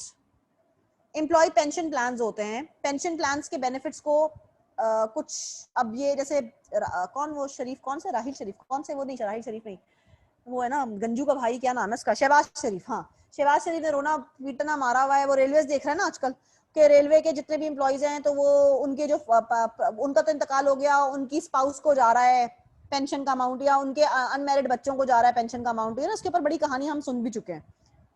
ठीक है, यहां तक किसी भी स्टूडेंट को कोई भी कंफ्यूजन है तो पूछ लो. किसी भी स्टूडेंट को कोई भी कंफ्यूजन है, कोई भी क्वेश्चन है तो बेटा पूछ लीजिए। मैं जब तक अपना ईमेल बॉक्स खोल रही हूं, तुम लोग इस स्लाइड को देखो, मैं ईमेल बॉक्स खोल के बाकी की स्लाइड्स वहां से डाउनलोड करके अभी आपको अटैच कर रही हूं। Give me 2 minutes of time, ठीक है?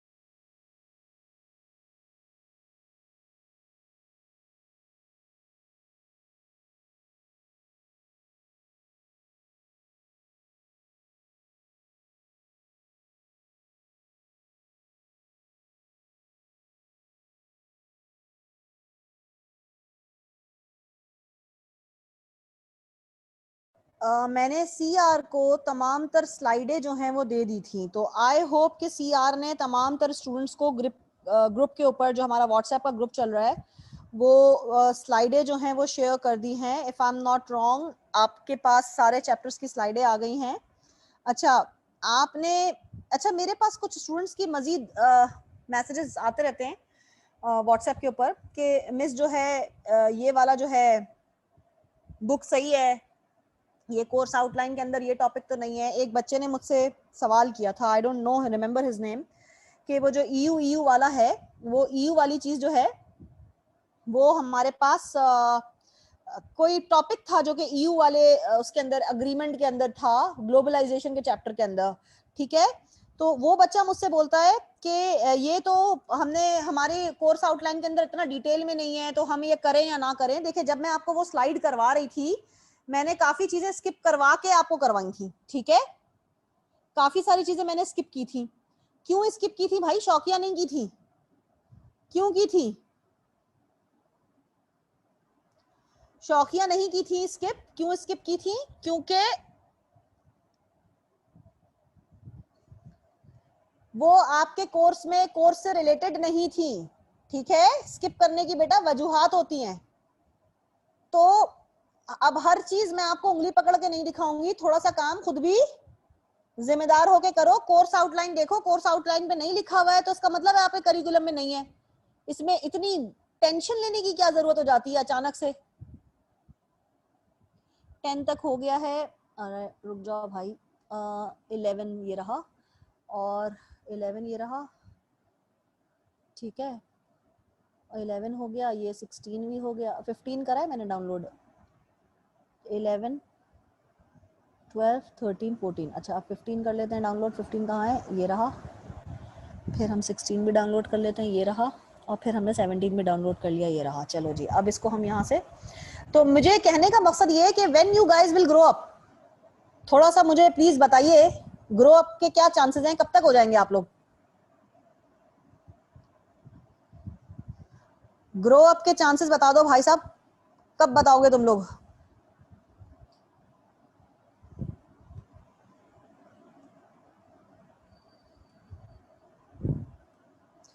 ये आपका ग्रो अप का चांस कब होगा? When you will be growing up.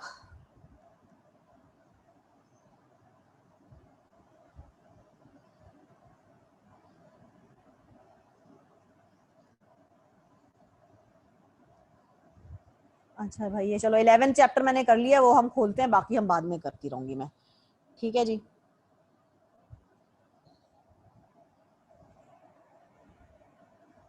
Okay, अब हम बात करने जा रहे हैं मैनेजिंग टीम्स की, ठीक है? अब हम बात करने जा रहे हैं मैनेजिंग टीम्स की। मैं जरा देखूं क्या तुम लोगों के क्वेश्चन आए हैं। हाँ, स्लाइड अभी शो नहीं हो रही है उसामा, उसकी वजह यह है कि मैं अभी स्लाइड डाउनलोड कर रही थी, ठीक है? अब तुम्हें स्लाइड शो हो रही है उसामा? स्लाइड्स नजर आ गई सबको 11 चैप्टर की?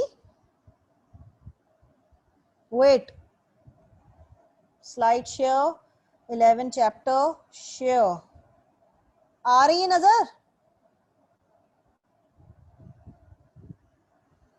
खुदा का खौफ कर लो, हो रही है शो, ठीक है जी। चलो जी अब आगे बढ़ते हैं, मैनेजिंग टीम्स की बात करते हैं। अब हम आ गए मैनेजिंग टीम्स की बात करने, ठीक है। आई होप सबको स्लाइड्स नजर आ रही हैं। लर्निंग आउटकम्स को हम स्किप कर रहे हैं, अब हम जा रहे हैं ग्रुप और ग्रुप डेवलपमेंट के ऊपर बात करने के लिए। सबको स्लाइडें नजर आ रही हैं? यस आ रही हैं, चलो जी वेरी गुड, ठीक है, थैंक यू जोहेब। ओके, अब हम बात करते हैं सबसे पहले, एक इंडिविजुअल बंदा जब काम अचीव नहीं कर सकता है, जब वो टास्क अचीव नहीं कर सकता है, तो हम ग्रुप को फॉर्म करते हैं।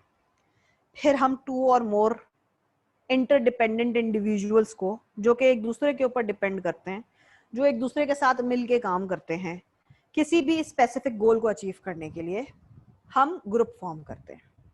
There are 2 types of groups, formal groups, informal groups, ठीक है। There are 2 types of groups, formal groups and informal groups। अच्छा बच्चों, इर्ज़मीर क्यों स्लाइड नहीं शो हो रही है? किसी को हो रही है, किसी को नहीं हो रही है? मेरी तो समझ से बाहर हो गई ये बात, क्या चक्कर हो गया भाई? स्लो शो हो रही है स्लाइड?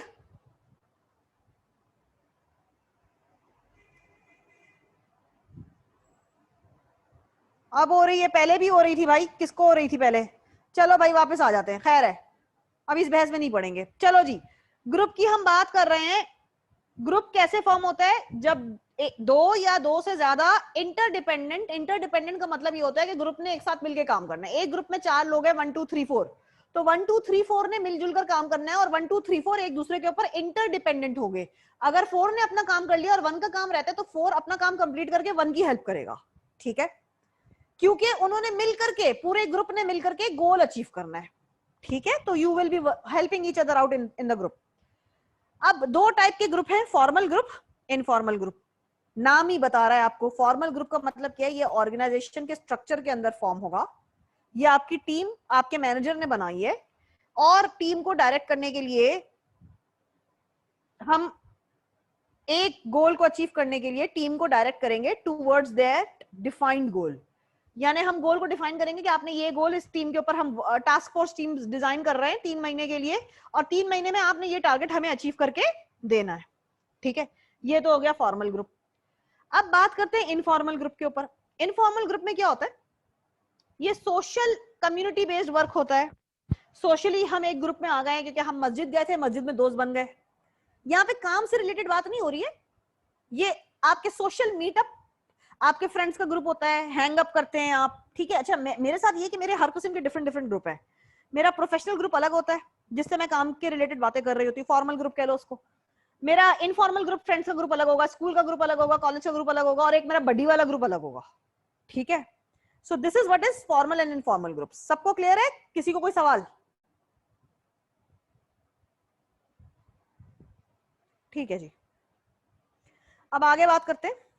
कहाँ गया मेरा एरो? हाँ, अच्छा, अब यहां आ गए हम। हाँ जी, कमांड ग्रुप। कमांड ग्रुप क्या होता है?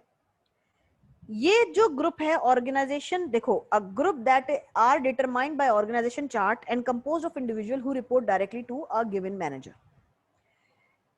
यानी एक मैनेजर होगा जो उस ग्रुप को कमांड दे रहा होगा कि आपने डायरेक्टली इस बंदे को रिपोर्ट करना है, आपने किसी और के पास नहीं जाना है। This is the person who is going to give you the orders and you are supposed to report directly to this person, ठीक है।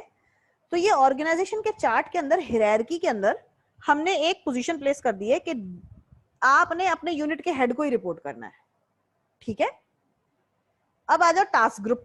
स्पेशल टास्क, स्पेसिफिक जॉब के लिए बेस्ट फ्रॉम ऑल फंक्शंस को पिक करते हैं। तुम लोगों ने मूवीज में देखा होगा, कोई बैंक रॉबरी के ऊपर बनाते हैं तो एक आईटी का बंदा चाहिए होता है, एक 2 4 लोग उछलने कूदने वाले चाहिए होते हैं, 2 लोग ऐसे चाहिए होते हैं जिनका निशाना बड़ा जबरदस्त हो। वो पूरी प्लानिंग होती है। एक तिजोरी तोड़ने के लिए बंदा चाहिए होता है जिसको वो टेक्नोलॉजी वेक्नोलॉजी सब पता होती है। तो you have seen this in the book, I mean movies, sorry. तो होता क्या है, ये एक स्पेसिफिक टास्क है कि हमने बैंक रॉबरी करनी है, तो उसके लिए हम बेस्ट बंदे को हायर करके लेके आते हैं उस काम को करवाने के लिए। तो ये स्पेशल टास्क फोर्सेस होती हैं जो कि शॉर्ट टर्म के लिए किसी एक स्पेसिफिक जॉब को अचीव करने के लिए हम फॉर्म करते हैं। इसके अंदर बेस्ट पर्सन होता है और वो टास्क अचीव करने के बाद ये ग्रुप जो है वो डिसबैंड हो जाता है। डिसबैंड का मतलब क्या है? बंद हो जाता है, खत्म हो जाता है। यहां तक किसी को कोई सवाल, कोई क्वेश्चन? कोई सवाल नहीं है?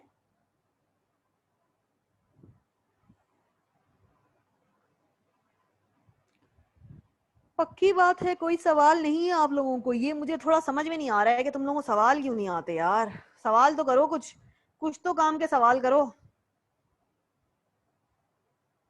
चलो आगे बढ़ते हैं। टास्क ग्रुप भी समझ में आ गई, आगे बढ़ रही हूं। क्रॉस फंक्शनल टीम, यानी यहां पर डिफरेंट फंक्शंस के बेस्ट नॉलेजेबल पर्सन को हमने किसी दूसरी जॉब के ऊपर कुछ अरसे के लिए हायर कर लिया है। Groups are being together, the knowledge and skills of the individual from various areas और groups whose members have been trained to do each others job.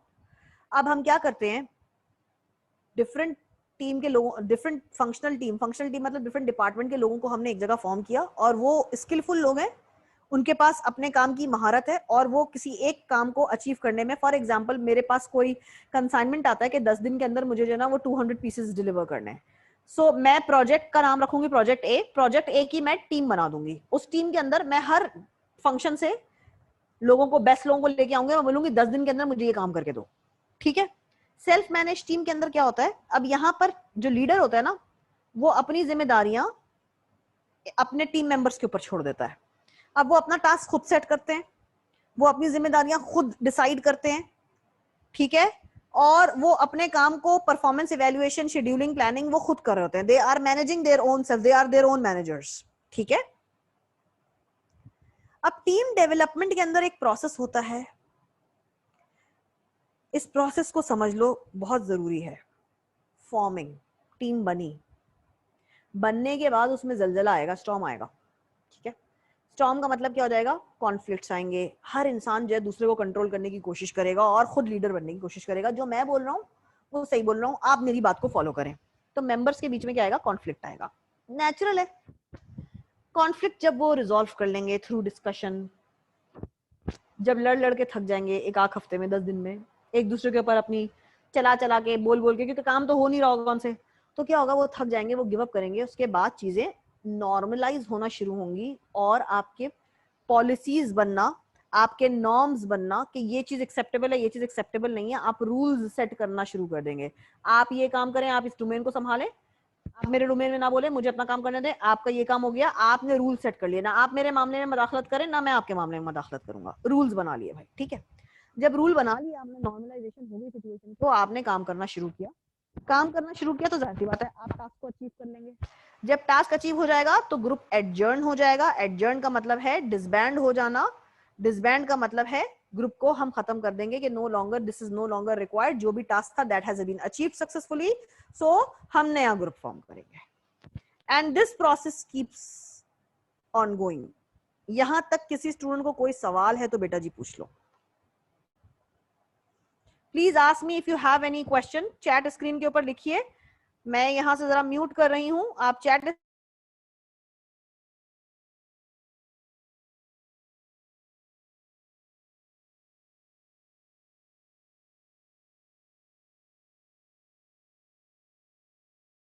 किसी भी स्टूडेंट को कोई भी क्वेश्चन है चैट स्क्रीन पे लिखिए, I will answer.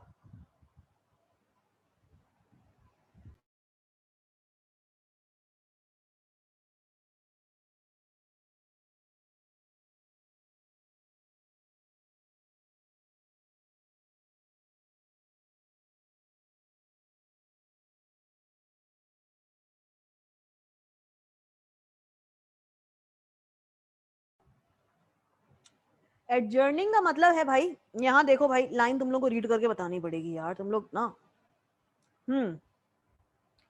The group prepares to disband, काम अचीव हो गया है, वाइंड अप का काम चल रहा है, ठीक है। And is no longer concern with the high levels of performance, क्योंकि परफॉर्मेंस हो चुकी है, उन्होंने अपना टास्क अचीव कर लिया है, तो अब वो तैयार हो गए और वो टाटा बाय बाय टाइम है, ग्रुप खत्म हो रहा है, टास्क अचीव हो गया। टास्क फोर्स टीम्स होती हैं, रेंजर्स ऑपरेशन आपके सामने हुआ, उन्होंने अपना काम कंप्लीट किया। आप कराची के अंदर कोई रेंजर नजर नहीं आ रही, राइट और रॉन्ग? क्लियर हो गया है? Zuheb, Uzair, please reply on the chat screen.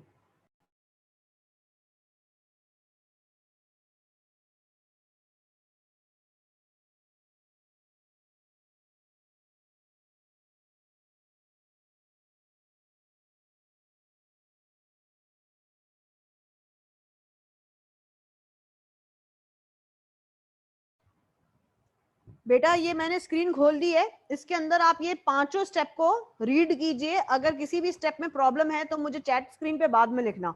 मैंने चैट स्क्रीन को मिनिमाइज किया हुआ है. मैं 2 मिनट बाद चैट स्क्रीन देखूंगी, जब तक 2 मिनट के अंदर तुम लोग इनको रीड कर लो. कोई भी किसी भी लेवल में प्रॉब्लम है, इसको समझना जरूरी है. ठीक है? ये teams of stages of team development है, इनके बगैर टीम को समझना इम्पॉसिबल है. तो इसको एक दफा रीड कर लो. कोई सवाल होगा चैट स्क्रीन पे लिखना. पहले तुम लोग 2 मिनट ले लो, फिर मैं चैट स्क्रीन खोलूंगी. ठीक है?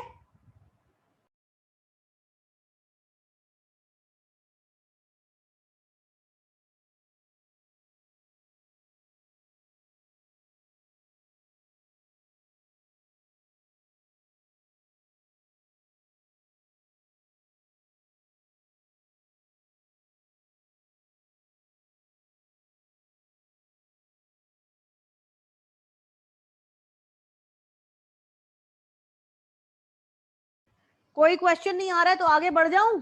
यस तो बोल दो.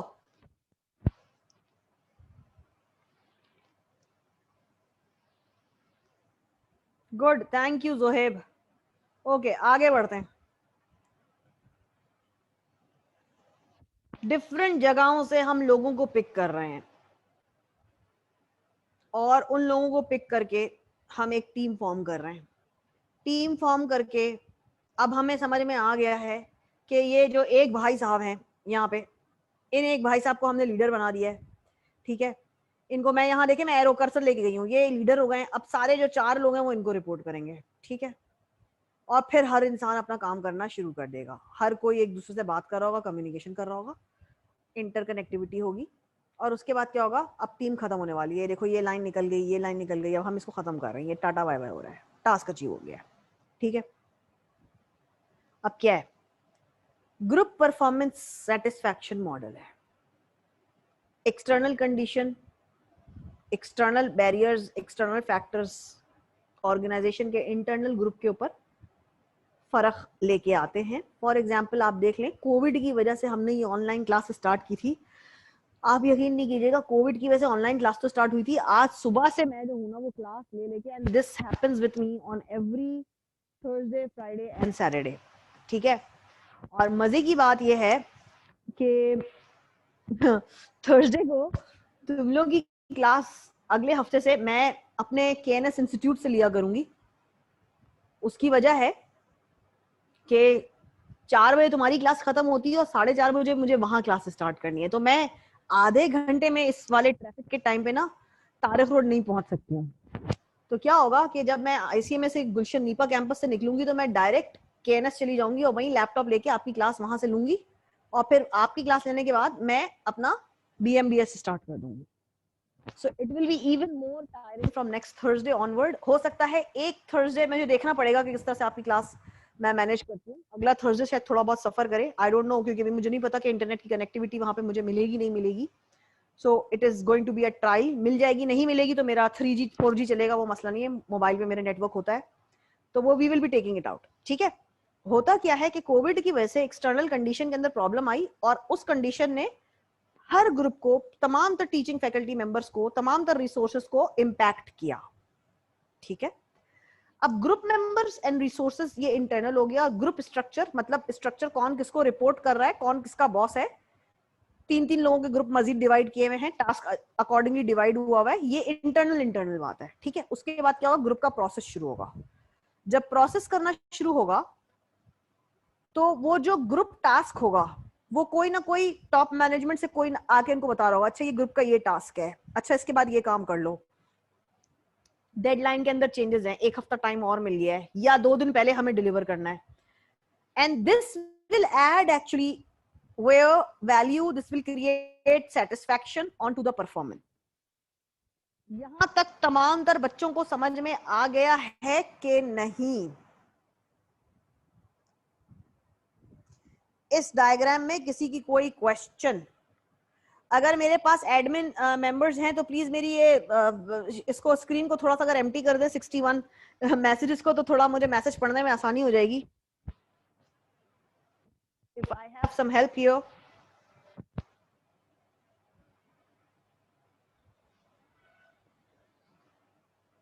नहीं है? चलो जी, कोई मसला नहीं है. कोई सवाल बेटा इस स्क्रीन के ऊपर कोई सवाल किसी बच्चे को है तो प्लीज मुझसे कर लो.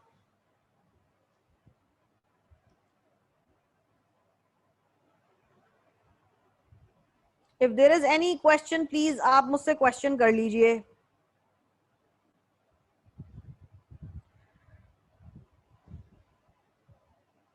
Izam, are you there?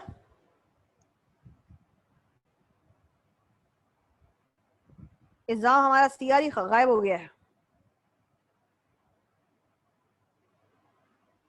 Okay, that is where we get the number of participants. That's okay. इस स्क्रीन पे किसी स्टूडेंट को कोई सवाल है तो बेटा कर लो. बेटा जी, बच्चों आगे बढ़ते हैं. ठीक है जी.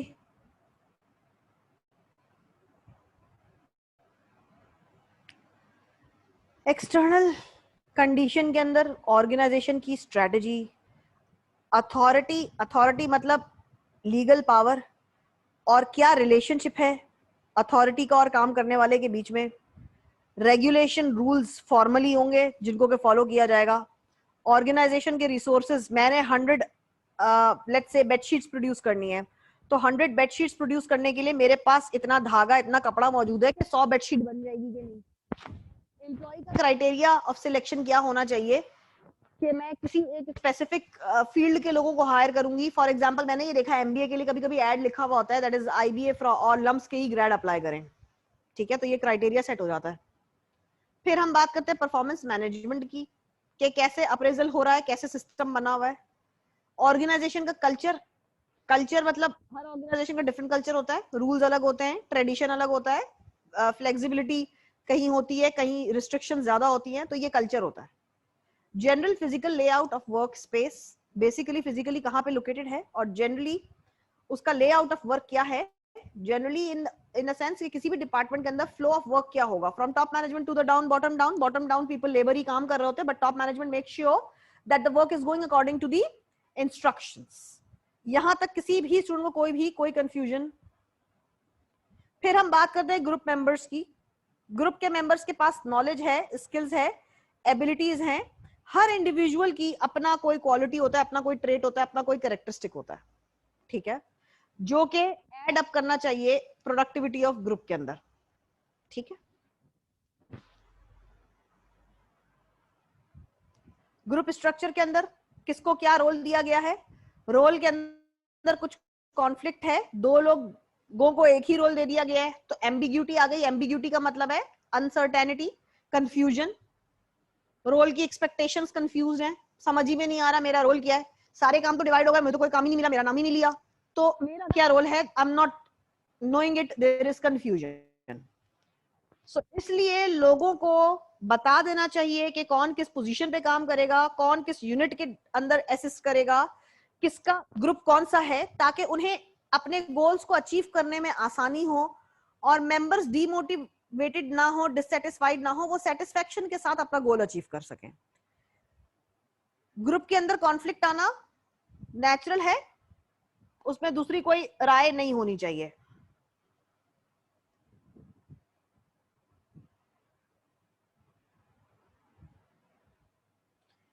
अजवर, तुमने कोई मुझे मैसेज किया है अभी, ये मैसेज तुमने क्यों किया है?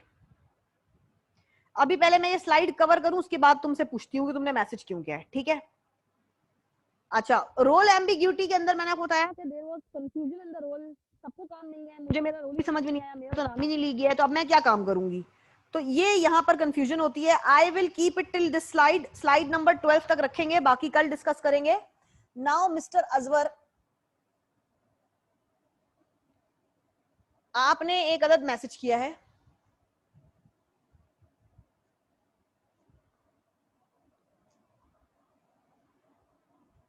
ओ मामा मैम काफी हो गया आज के लिए। जी बिल्कुल काफी हो गया, टेंशन ना लें आप लोग, रोक दिया मैंने। हाँ बोलो फवाद बेटा। अच्छा अजवर, आपने एक क्या हो रहा है ये डिसमिस और डिसमिस हैंड रेज, पता नहीं क्या कहानी एक्टिविटी चल रही है। अच्छा वापस आते हैं। अजवर आपने यहाँ पर एक मुझे मैसेज किया है व्हाट्सएप के ऊपर, अब ये क्या पूछना चाह रहे हो यहाँ चैट स्क्रीन पे लिखो। मैम बिकॉज मुझे जो समझ आता है वो आपसे पूछना चाहिए। मैम बिकॉज मुझे जो समझ नहीं आता वो आपसे पूछना चाहिए।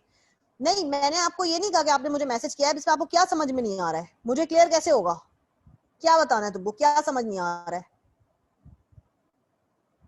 और करा यही करो, मुझे ऐसे वैसे मैसेज नहीं क्या करो। मैं यार शाम 6 साढ़े 6 इवन एमबीए वाली क्लासेस होती है, मैं रात के 9 साढ़े 9 तक बिजी हूँ।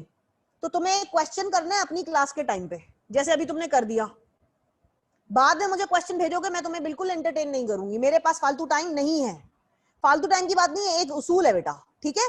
एमसीक्यूज बता दे, ऑप्शन कैसे करेक्ट है, एमसीक्यूज बता दूं ऑप्शन कैसे करेक्ट होगा। अच्छा देखते हैं, अच्छा कैसे देखते हैं। The various organizational routines and processes that determine how efficiently and effectively the organization transforms its input into output are called.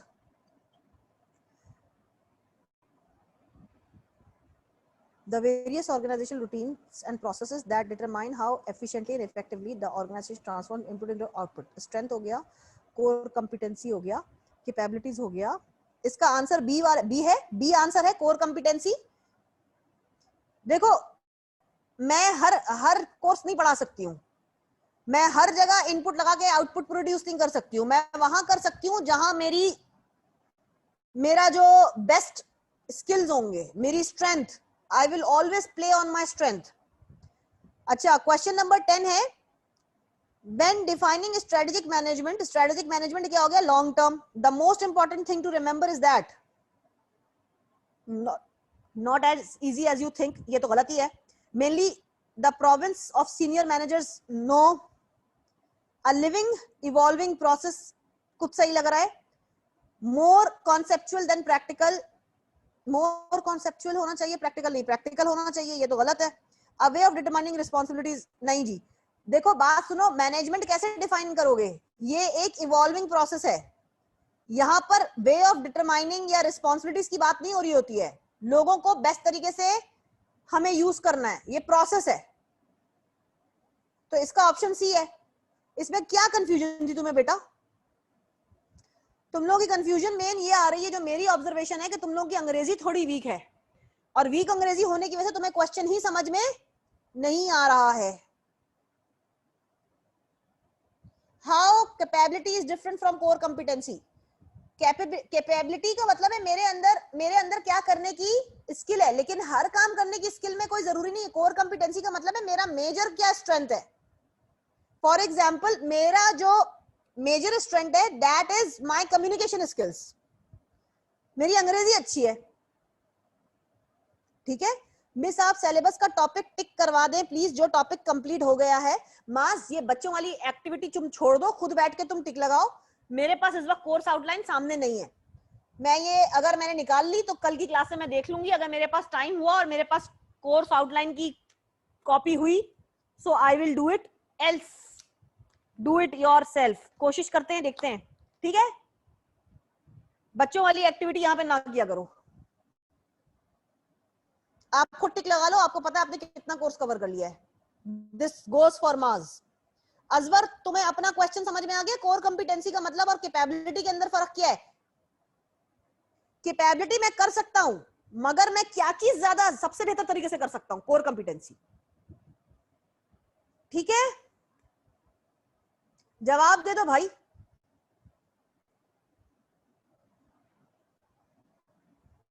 जवाब दे दीजिए।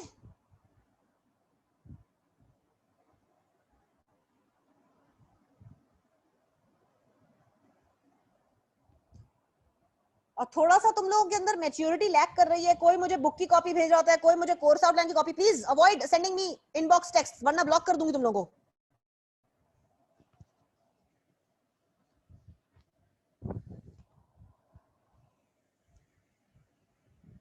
मैम आपकी आवाज इंटरप्ट हो रही है, काइंडली रोल वाला एक्सप्लेन कर दें। बात सुनो, आवाज इंटरप्ट हो रही है, दोबारा रिकॉर्डेड लेक्चर सुन लेना फवाद, ठीक है? रिकॉर्डेड है ये लेक्चर, आप दोबारा इसको सुन लीजिएगा, आवाज बिल्कुल सही से आपको सुनाई दे देगी।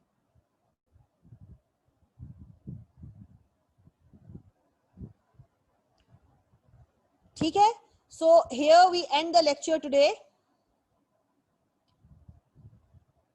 मेरे माइक का इशू होता ना फवाद तो सबको होता, एक स्टूडेंट को नहीं होता, आपके इंटरनेट का इशू है, ठीक है? थैंक यू सो मच, फिर कल की क्लास में मुलाकात होती है, ख्याल रखिएगा अपना, अल्लाह हाफिज। कोई काम का क्वेश्चन है तो कर लो।